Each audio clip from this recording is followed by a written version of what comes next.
What up, ladies and gentlemen? Nader here with Coach Lee Povey of Performance Cycle Coaching, and we are watching the 2018 World Championships in Apeldoorn. Great to be with you, Nate. Likewise, and we can see the guys warming up, and what do you think is going through their heads? You can see how relaxed Max was there. Then we go to Jack, who's looking a little bit more tense. This is a newer experience for Jack. Max has done this 12 times now. See, Jack's now just about to do a rev up, which is something we use in the warm up, where he's going to spin as fast as he can on that bike with little resistance on the rollers. Then we get to Matt, again in the zone, looking very focused and ready to race. Like you said, this is Max's 12th World Championship, so he's got a little bit of experience, obviously, on his side, and he qualified 17th, whereas these guys qualified in the top couple, so his mindset might be a little bit different going into the top four. Yeah, I think there's more pressure on the younger guys. Max has been here, he's done this, he has these world championships. Everything he does here is a bonus. The younger guys, this is the start of their careers, especially for Jack and Sebastian. They're trying to make names for themselves. Exactly, and Max has that name, and here he is getting on his bike, getting ready to get pushed up. What do you see the tactics playing out for this ride with Jack and Max? We've got two slightly different riders here. You've got Jack, who's very explosive. He's the starter for the GB team in the team sprint. He's going to want to keep the race a little bit shorter and try to get Max close to him so that Max can't get a big run at his slipstream. Max is going to want to push him on earlier. He's going to want to make that race longer. He's going to want to play to his strength, which is his excellent speed endurance, which is why he's done so well in the Keirin over the years.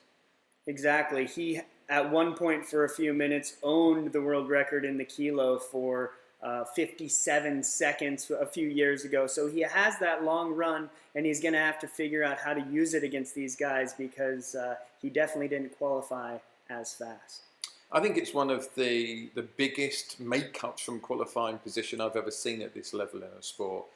There's a good 0.2 of a second between Jack and Max in qualifying, which is, at this level, that's a really big gap. Sure is. And so here we see them. They got pushed off.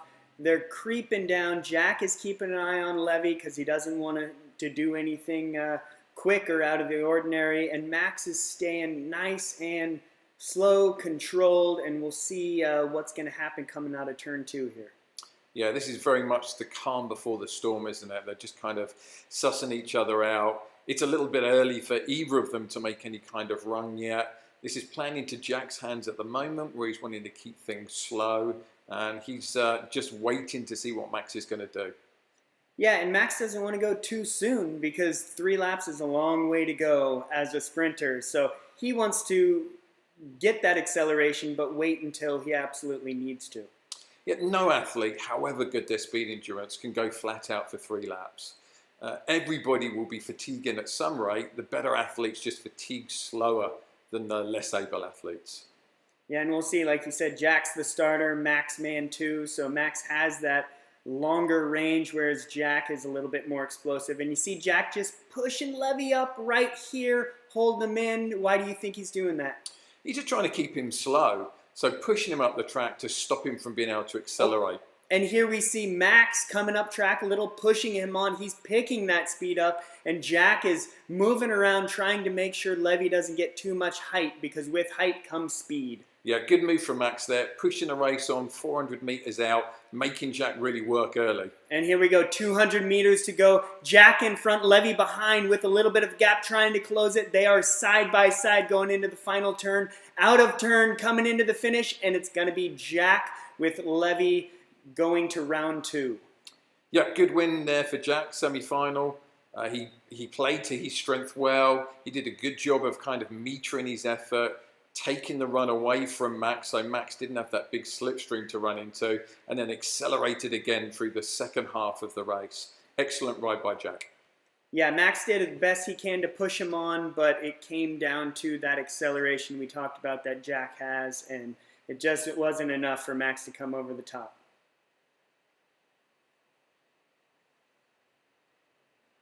Here's that point where we see Jack pushing him up, then Max getting the race going. Jack really trying to move around, keep that acceleration happening so Max can't just barrel over the top of him. Yeah, good move by Max there to come down the track, forcing Jack down, then go back up again to take his height, but he just didn't quite create a big enough gap to do the run. And Jack's faster than him. Yeah, plain and simple in the qualifying, that's how it rolled out, but Max has definitely proven himself. So here we have Sebastian of France going against Matthew of Australia. What do you think about these two guys?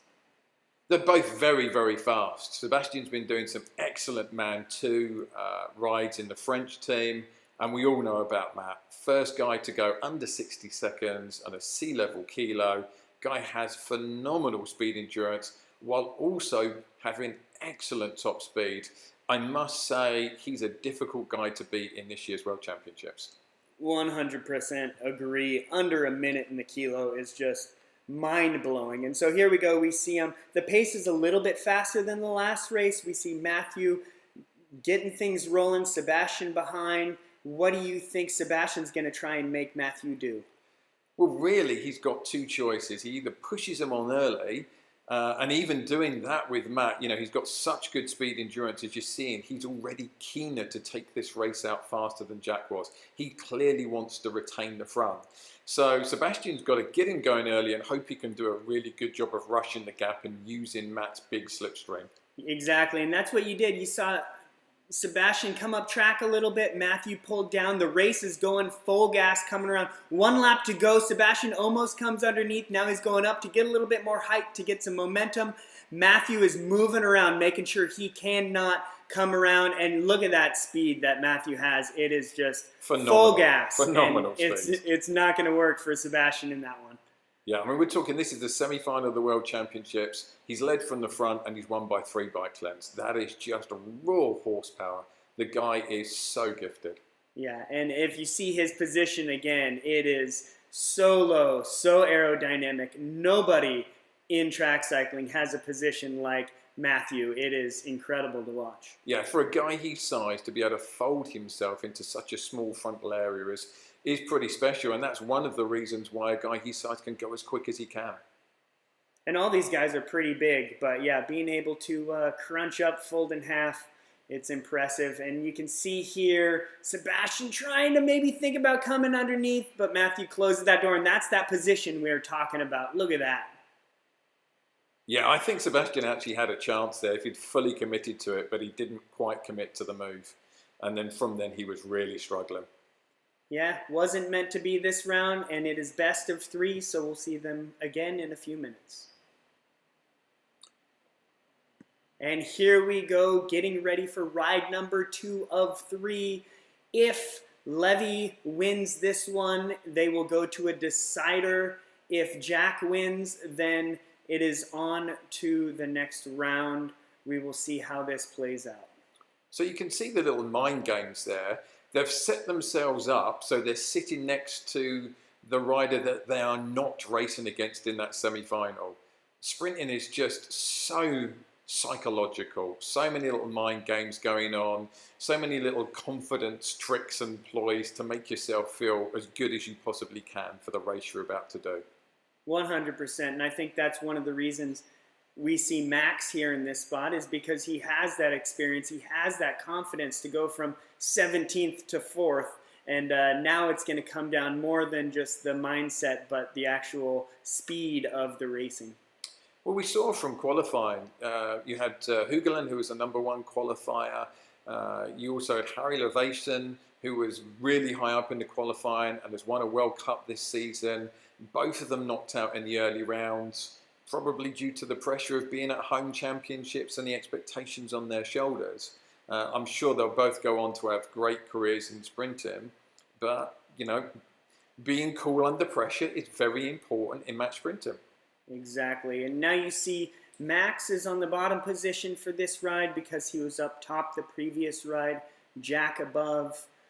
We'll see Max keep it slow again. And what do you think he's going to do coming out of turn 2? Well, I think he's going to want to take the front. I think he rides well from the front. He's not going to want to let Jack get in front of him and stall him. I think we'll see Max progressively build the pace up in the race, what's known as a razor. And what he's going to try to do is ease off a little bit with just over a lap to go to draw Jack closer to him, punch through the home straight, and then ease off again going into turn 1 to try and take that gap away from Jack. So let's see how successful he is at doing that. Yep, coming around, first lap done, 2 to go. Max slowly pushing the speed up, but not much. And here he is out of the saddle, getting it up to go so that Jack can't just go over the top. Yeah, and he's not going flat out there. He's pacing this. He's trying to draw Jack really close to him. Jack's being patient and leaving that gap. 200 meters to go, little bit of gap, and now we're going to see full gas. There's nothing to leave in the tank, and you can just see Jack has a little bit more power than Levy does in the legs.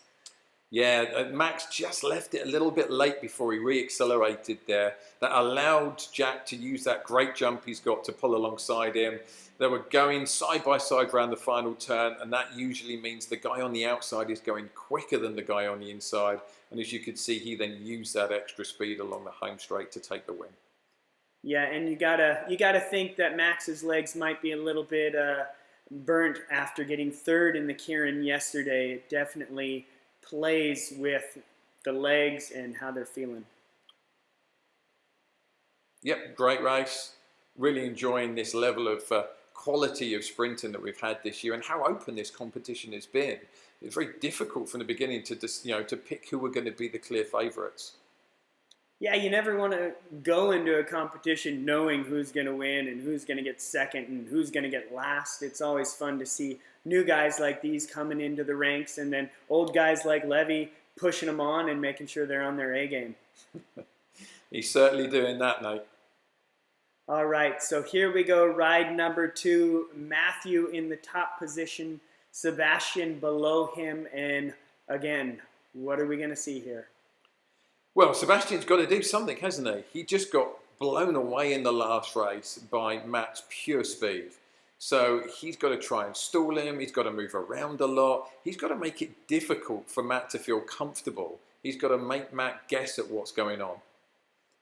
Yeah, he's definitely fighting an uphill battle. Obviously, losing the first ride and then just knowing the top speed that Matthew has to be somewhat intimidating. For sure, and you have different qualities of riders. Some riders respond really well to that and are able to raise their game when really under pressure. Sir Chris Hoy would be a great example of that. Jason Kenny would be another great example of guys that could always raise their game. We will see here whether Sebastian's got what it takes today to really give Matt a run for his money. Yeah, he's definitely going to have to raise his game quite a bit because Matthew is on top form. And so we see him coming out of turn 2, 2.5 laps to go. Matthew not pushing on yet, keeping it slow, going up track, making sure that Sebastian is not being too relaxed. Yeah, still just eyeing each other out at the moment. I would think Matt's feeling pretty confident after his performance in the first ride that he's got the speed to blow past him and take it from the back if he wants. Let's see what Sebastian's going to do. Yeah, speed's picking up a little bit. Look at the gap that Matthew has, and he's even trying to get a little bit more gap. And what does that gap do for him? Well, it just gives him room. So it means he's further away from Sebastian. It's harder for Sebastian to get in his way, as you can see he's trying to do here by flicking up and down the track. He's just giving himself what we call racing room. Yeah, and you see him moving around, using the whole track, picking that speed up out of the saddle. We're coming around with 1 lap to go. Sebastian trying to keep him on his hip, but look at the power that Matthew has. 200 meters to go over the top, Wow. And it is no contest. As I can see, Matthew just has the legs there. Yeah, he's just blown past him there. Sebastian tried to pin him up as they were coming out of turn 4, but he didn't get close enough to really kind of squeeze on Matt or get Matt to think about what he was doing and change his direction. Matt then just had the extra height and was going faster and just blew straight past him. Awesome display of sprinting power and speed. Yeah, really impressive. And now we see Matthew will move on to the gold medal round with Jack and Sebastian, and Max will go to the bronze ride. Yeah, 2 kind of clean rides for both heats there, with the faster guys basically just doing what they needed to do to make it through to the final. Yeah, it's tough because these guys sprint so many times, and you want to be mindful to not use all your bullets in a preliminary round, but you still want to get through. Yeah, especially with the format at this year's World Championships, where they had the quarterfinals this morning and then racing again this evening. You know, many of you at home, it's hard for you to realise just how much power these guys are putting out and the damage they can do to themselves in what looks like a very short race. You know, you'll see these guys afterwards, they're going to be on the floor and they're going to be really struggling to recover because they can just do so much damage because they're so powerful. Yeah, there's more endurance than you would anticipate in sprint rounds, but you don't just go into this training 1 or 2 days a week. These guys race, they train, it's nonstop, full gas every session. So Nate, here we come to the final. Who's your pick for the bronze medal? It's tough. Obviously, being a friend of Max Levy, I always want to see him do well. I know his legs are pretty gassed after the Kieran yesterday, getting third there.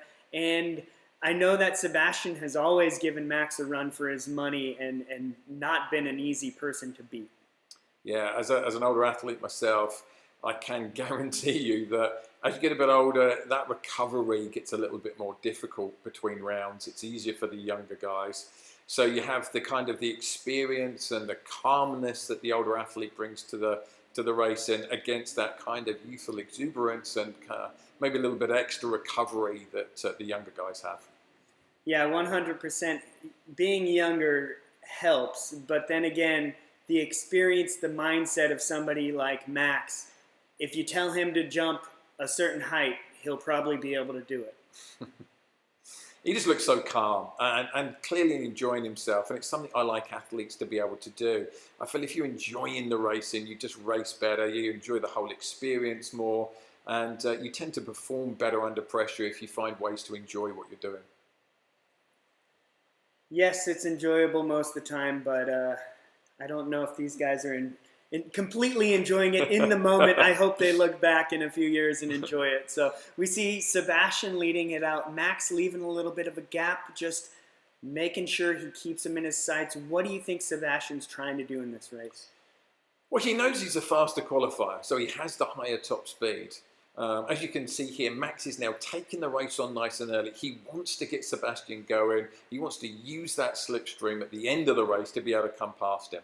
Yeah, Max likes a faster race, a longer race. It plays out to his tactics, and you see Sebastian keeping him on his hip, Max trying to move around, and underneath by Max. Great move there to take the lead from Max. He drew him up, Sebastian fell for it, and the race is now on. 1 lap to go. We'll see what Sebastian can do. Levy in front, 200 meters to go, side by side. We'll see what that strength brings from Max, and it is going to be tough coming out. Oh, it's close. Close. Oh, it looks like Sebastian of France will take that to ride number 2. And Levy just coming short, almost holding him on for that one. I thought Max did everything right there. He drew him up the track, came under him, took control of the race, backed off again, which is an important tactic, drew Sebastian closer to him, took his slipstream away, and then punched it again down the back straight. And you can see here, side by side in that turn, Max is actually slightly ahead here, but Sebastian just has the extra bit of speed to come round him at the end. Great ride by Max. Speed won that one in the end. Yeah, he did everything he could, but in the end, it just, Sebastian had it. He had the legs and he had the speed over the top. Just a bigger engine on the day. All right, here we go. Ride number 1 of the gold medal rounds. We have Matthew versus Jack. What do you think? Well, Jack's got his work cut out here. You know, as we've discussed before, he's the more punchy, he's the more powerful accelerator of the two of them. But Matt's just looking in such great form. He's got so much long speed. I think really Jack's got to get in front of him, got to get in his way, and got to stop him from being able to unload that big long sprint. Yeah, and in the past few years, as gears get bigger, sprints get longer, and that definitely plays to Matthew's favor, especially because he's leading it out. He gets to control this race from the beginning. You get to see from how he did the kilo, where he didn't have a particularly fast start, but his second, third, and fourth laps were incredibly good. He's got such great fatigue resistance. It makes him pretty difficult to race against. He's like a freight train. Once you get him going, it's not going to slow down. So here we go, getting to a decent speed right away. Matthew not keeping it slow. He wants to get this race underway. Yeah, you can see his confidence and his speed endurance. He's picking the speed up. He's making it more difficult for Jack to jump round him. If Jack jumped round him at this speed, he's going to be going faster sooner than he wants to, which is why he's just sitting behind him. Exactly. Jack moving around, trying to push him on and see what's going to happen. It looks like Matthew's just going to keep it low. He's been at the red line the whole way. 1 lap to go. Jack gets some height, and then Matthew comes up and cuts that height in half. We got half a lap to go, and it is full gas. Will Matthew hold on, or will Jack come over the top? And it looks like Matthew's holding it on. Yeah, great ride from Matthew there. Really simple tactics that anybody could use, where you stay at the bottom of the track, you wind the speed up, and then he's got the observation and the skill to match Jack when Jack went up the track. As you said, he took his gap away from him, really important, so he ruins that slipstream advantage that Jack's got. Jack still nearly pushed over him in a back straight with that great seated acceleration, but Matt was still accelerating all the way through that effort. Great ride. Just so confident in his legs, in the length of his sprint. It's really impressive to see the confidence coming out of each and every ride he does. Great shot there where you see how close the riders get to each other, but Jack just didn't have the horsepower to come around him in the end. And so we see a good amount of difference between the previous rides in the semifinal and these final rides. They're much closer because the riders themselves are closer as well. So here in a minute, we'll be going to ride number 2 with Sebastian and Levy, Maximilian Levy of Germany. And Sebastian took the first round, so we'll see if Max can battle back and take it to a third decider. He's got an opportunity to do it. If he gets his tactics right, he's definitely got a chance to do it. I would say, though, at this time, Sebastian's just looking like the faster rider. As long as Sebastian doesn't do anything silly, he really should take this bronze medal. Do you think Max used up all his luck earlier in the competition? You know, he rode some great races. The coaches for the rivals he's riding against now would have seen those races. They would be saying to his rider, look, he wants to get to the front. He wants to take control. He's going to then back you up and then go again. So they're going to be waiting for that. They know that's going to happen. Yet he still managed to do it again against Sebastian. So even knowing what's going to happen in the races, you know, these smart sprinters can still execute their tactics well. Yeah, every race is different. Every reaction is different. And so you go in with a game plan, but sometimes that gets thrown out the window, and that's where experience comes in. We just saw, by the way, there the officials were repairing the track from a crash in a previous race. So these wooden tracks, they have to repair them because when people crash, sometimes the pedals or the axles or something from a shoe can dig up some splinters. And these tyres are so light that any splinter will puncture them. And the last thing that you'd want would be any of these guys getting the puncture when they're going, you know, upwards of 45 miles an hour. Yeah, they're bringing some serious speed. So what do you think is going to happen going into this second ride? How's it going to play out? Well, you know, Max is drawn at the bottom. I'm pretty sure he's going to want to retain the front, and he just want to get in Sebastian's way. I would expect to see Max moving around the track quite a lot, trying to keep Sebastian close to him, taking that slipstream away so Sebastian can't use that for his run. And he'll need to be careful that Sebastian doesn't jump over him and take the lead from him. So I expect this to start reasonably fast with lots of moving around. Yeah, Levy likes to keep the pace a little bit high and string it out and make it for a longer sprint. And he likes to battle. He likes to go hip to hip as long as possible and see who comes to the finish line first. When you get to this level, you know, these guys, they're brave. They're going upwards of 45 miles an hour, and all they're wearing is a thin piece of lycra. So yeah, these guys are pretty brave, and they will, you know, they are prepared to go handlebar to handlebar, to bump into each other. So we see them rolling at a decent pace. Max does something interesting. He moves up almost to open the door for Sebastian, and then cuts back down to get the speed going because he wants it a little faster. Yeah, I think he was tempting him there. I think if Sebastian had tried to come to the front, he would have swiped down across him pretty aggressively. Yeah. And now you see Max looking back, but picking the speed up. Like you said, razoring, kind of moving around the track. We got a lap and a half to go, and here we go. Yeah, a little false move there. Just drawing Sebastian into him. Did a great job of drawing him next to him. Look at that. On the shoulder. One lap to go. And here we go, 200 meters. Like I said earlier, Levy likes to keep it close side by side, but it looks like Sebastian's just going to come over the top, and Levy won't be able to make it happen this time around. Yeah, Max did a great job there of drawing Sebastian really close to him, and he just got beaten by speed. He had him shoulder to shoulder for the last lap, which is where you always want to get that rider. They're not benefiting from the slipstream. They're riding a good 4 or 5 meters further than you, but the young Frenchman was just too fast for him today.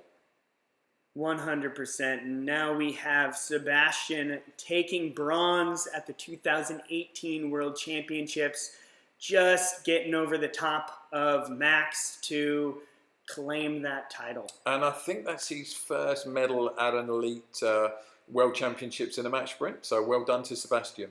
Very impressive.